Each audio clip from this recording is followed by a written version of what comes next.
నుండి పెద్దదానికెళ్తేనే ఎసనింగాడరు అంటారు చిన్నోడా. పెద్దదాని నుండి చిన్నదానికొస్తేనే ఎసనింగాడరు అంటారు చిన్నోడా. ₹1 నుండి ₹1,00,000కెళ్తేనే ఎసనింగాడరు అంటారు చిన్నోడా. ₹1 నుండి ₹1కొస్తేనే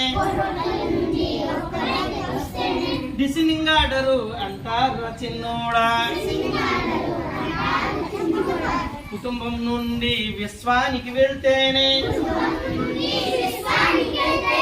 ఎసనింగాడరు అంటారు చిన్నోడా. విశ్వం నుండి కుటుంబానికి వస్తేనే డిసినింగాడరు అంటారు చిన్నోడా.